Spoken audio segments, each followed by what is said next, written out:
Hey guys, Clover here, and today we're going to be focusing on what happened before the game of Deltarune actually starts, and how Kris came to be controlled by us. Also, before we start, if you could subscribe, it'd mean a lot, as I'm trying to get to 1,000 subscribers. And also, if you haven't already, turn on the bell, because I think under 20% of people subscribed have the bell on, and any little helps. Other than that, on with the theory. Before we get into answering the question of when exactly did the soul end up possessing Kris, I think first we should look at a much easier question of whenabouts does Deltarune take place? What year is this we're playing in? There is a few references to years we can find throughout Deltarune. The one most people thought of for a while was this, which is the computer lab using a bunch of very old computers, most likely 1980s, 1990s, some early 2000s maybe, to try and point it to early 2000s at the latest for Deltarune. Now, we know this probably isn't the case, due to the fact that they all have smartphones, but also because computer lab probably just uses old computers. And Noelle does use a flat screen in her room. Let me find that image quickly. As you can see here, Noelle's room has a flat screen TV and a more modern computer. So we can tell the fact that the old computers are in Kris's room and the computer lab probably doesn't show the time. Then, next thing we have is the fact that Susie makes a reference to the fact that, to Among Us. There's a reference to Among Us, which, while it did exist as early as 2018, only really exploded around 2020-2021 due to the fact that COVID happened at that time. This is a bit of weaker evidence, but Gastar does make reference to COVID in one of the tweets. So there is a chance that COVID did happen in the Deltarune universe. But again, that's been looking into it much. But I think that at the earliest, we could say that Deltarune probably takes place in... Probably takes place in 2021. The reason specifically 2021 is because Among Us would be around long enough for it to be a reference, and also because Chapter 2 came out in 2021. Which would explain why it would be this year, because obviously that doesn't mean that Chapter 1 came out in the past for the universe. But I think, also, if we're going down to months, I do think September of 2021 could be a good date, as all the trees do seem to be going orange like they do in fall. And it seems to be quite sunny still though, but in Chapter 4, it's the first chapter before it stops raining, meaning it's most likely late September when things will begin to get a bit colder. So we've set this to be 2021, and I'm also going to add September. Now then, I think next thing to do is figure out whenabouts the soul took over Kris. Okay, before we go on to the soul possession part, let's look at when about certain events take place. First of all, we need to figure out how old Kris is. We know Kris has to be a teenager because the Queen calls them teenagers, and I would say that means they can't be any older than 17. So 17 or younger is the current age, and we know that Asriel has gone off to uni, and we can assume that Asriel's in his first year of uni due to the fact it's a big deal he's coming back.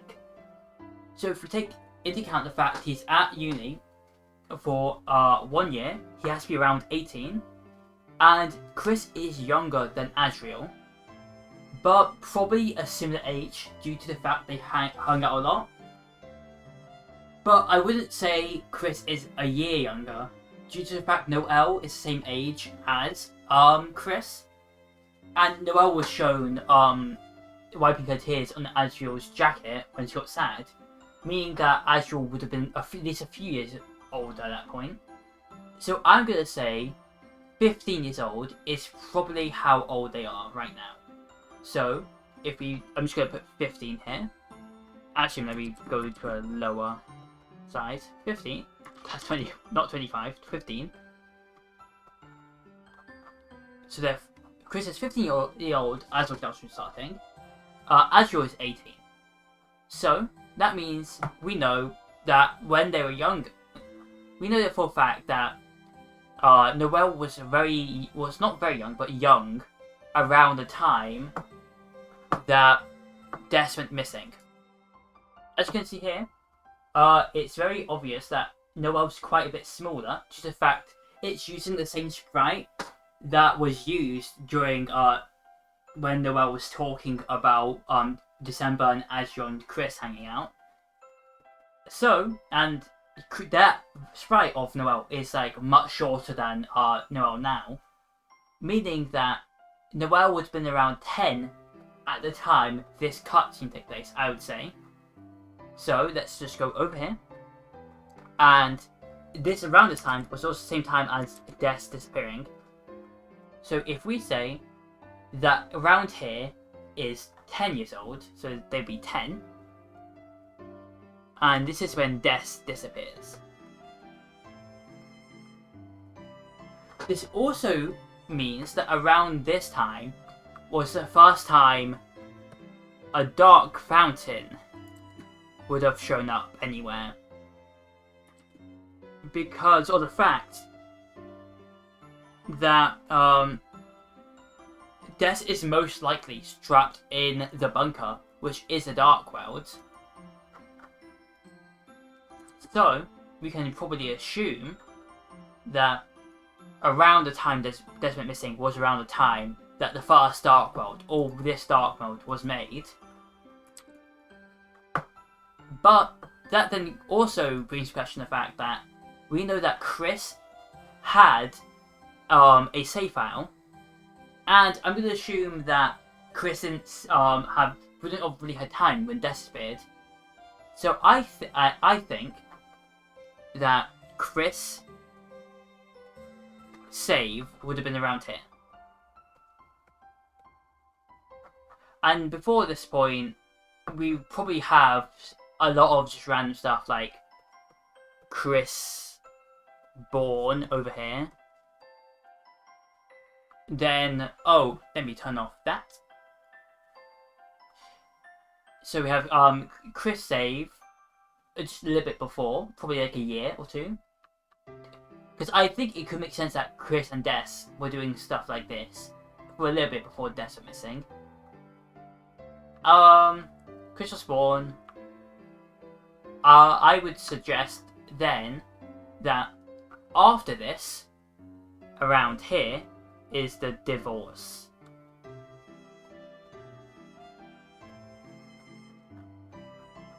Also, I'm going to put here, let me put it on a little bit, Rudy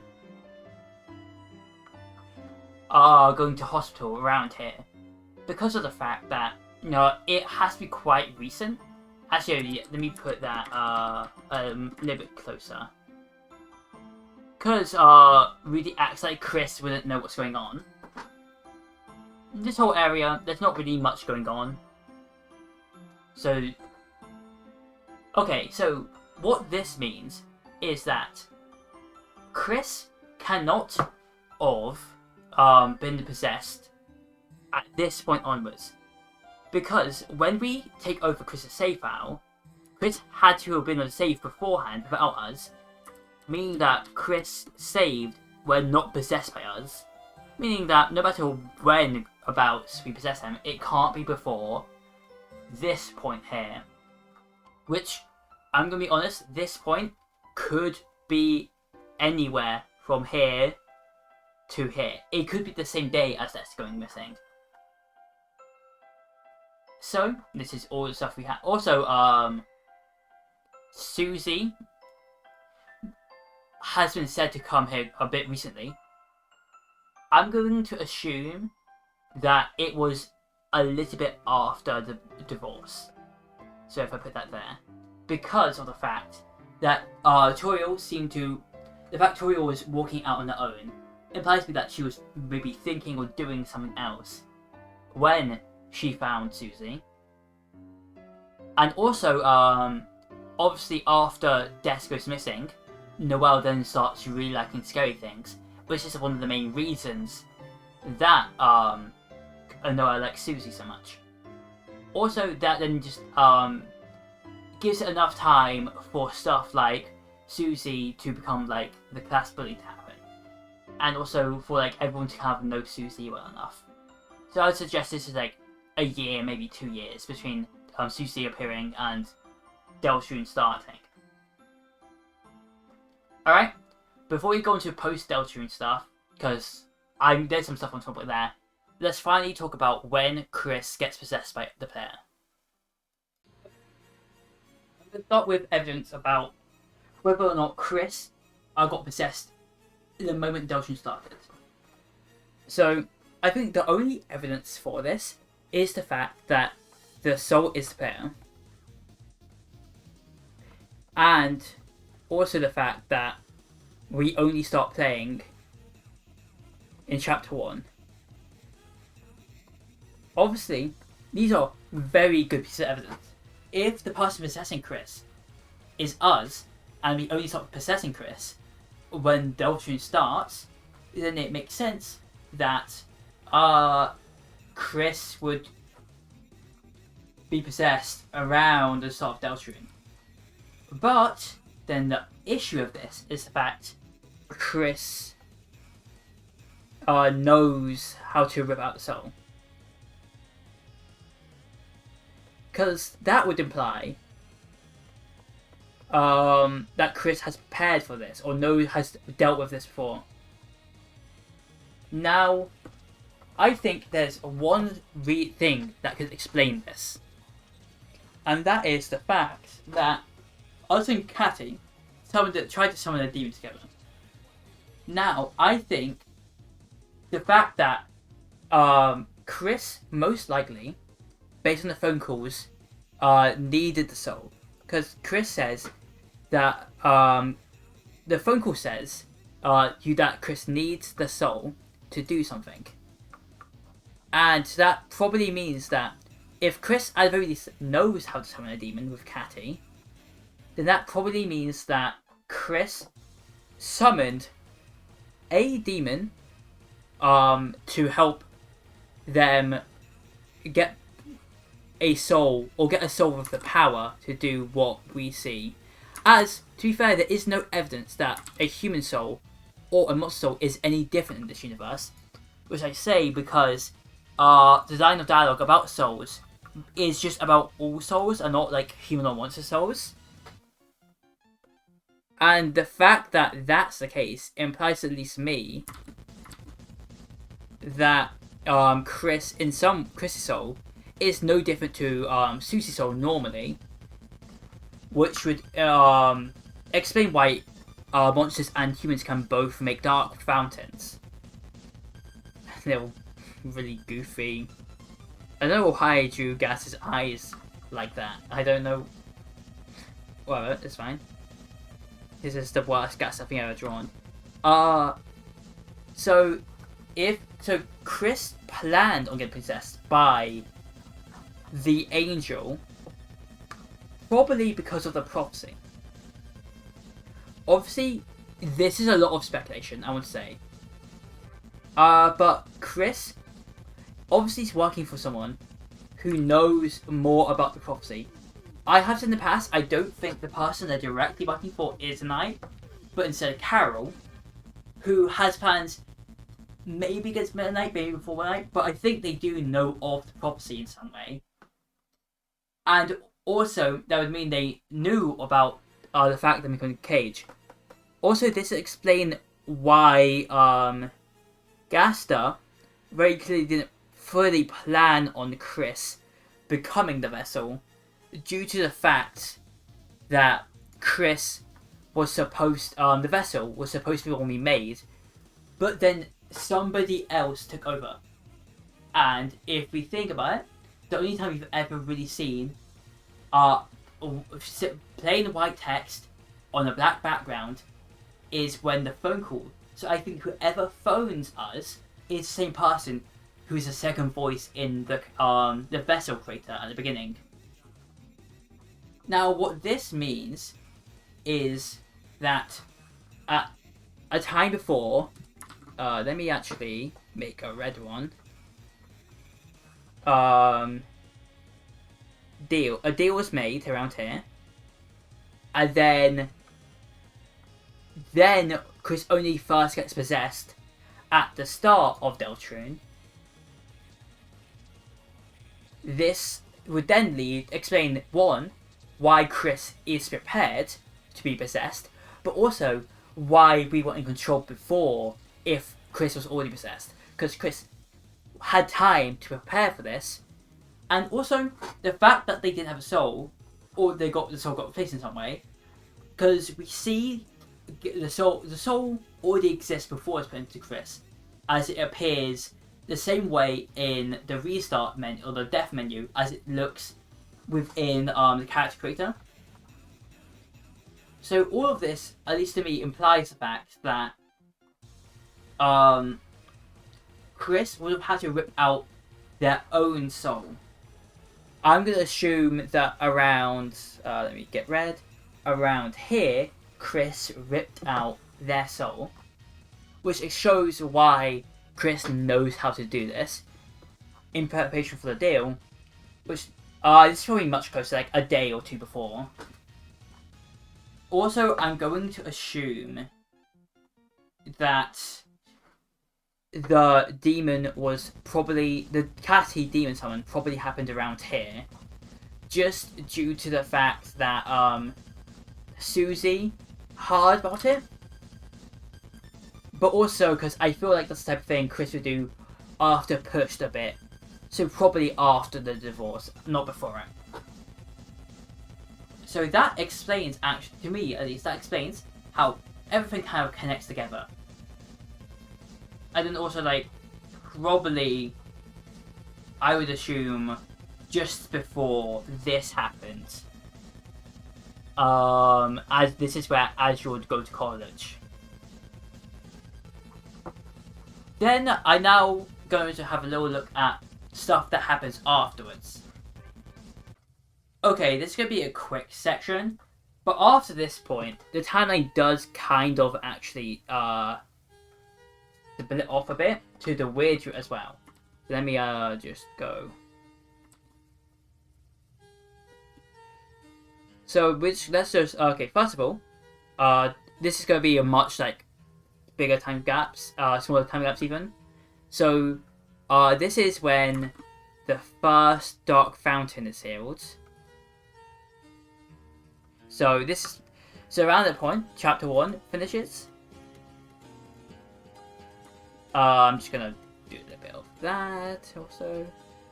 Then after this, then chapter 2, and in between these two, if I do, would be a little bit of stuff. Now, it is interesting to note, number one, I don't think Kris made this fountain. I'm gonna say that this one was the night. I'm just gonna put RK for Roaring Knight, not for Rules card, and then RK here.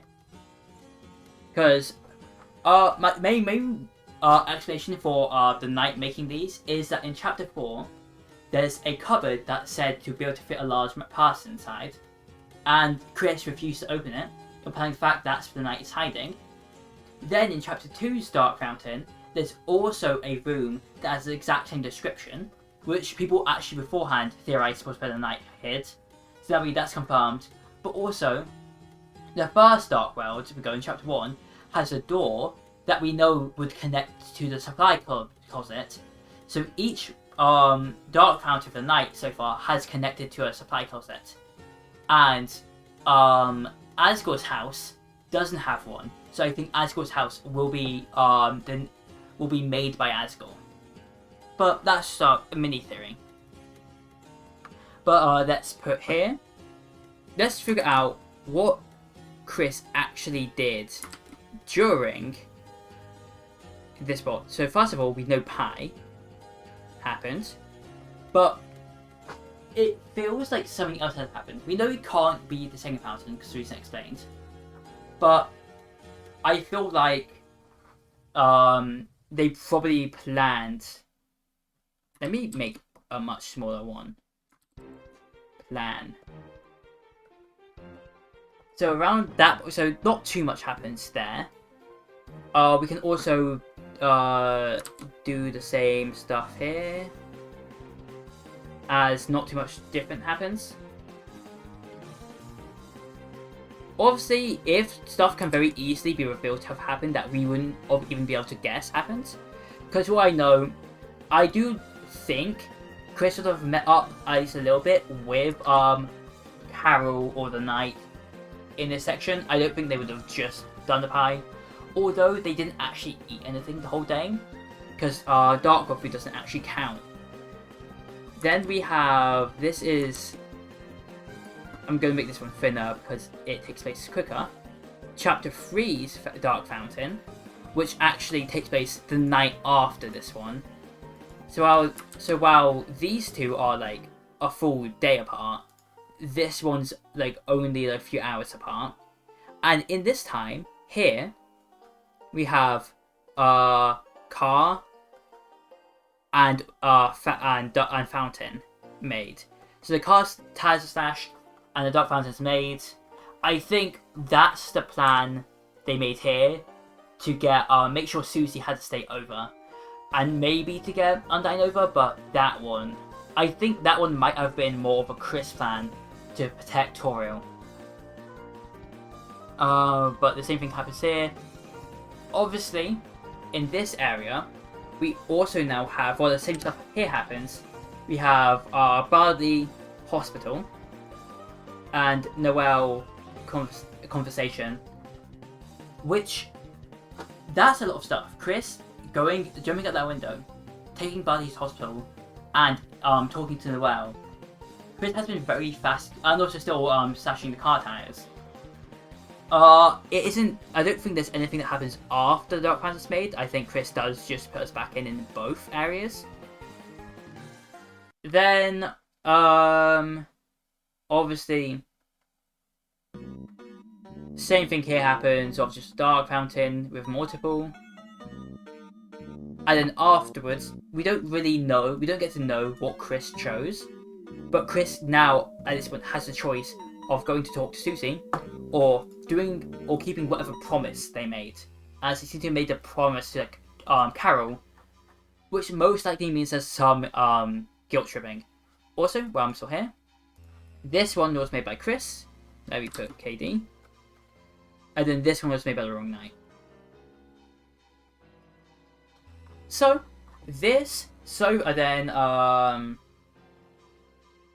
This is chapter 5 plus. Everything from this point onwards is chapter 5 plus. But this is the basic timeline, in my opinion, for what happened within Deltarune from Kris being born all the way up to chapter 4. I hope you enjoyed this theory, and I'll see you in the next one.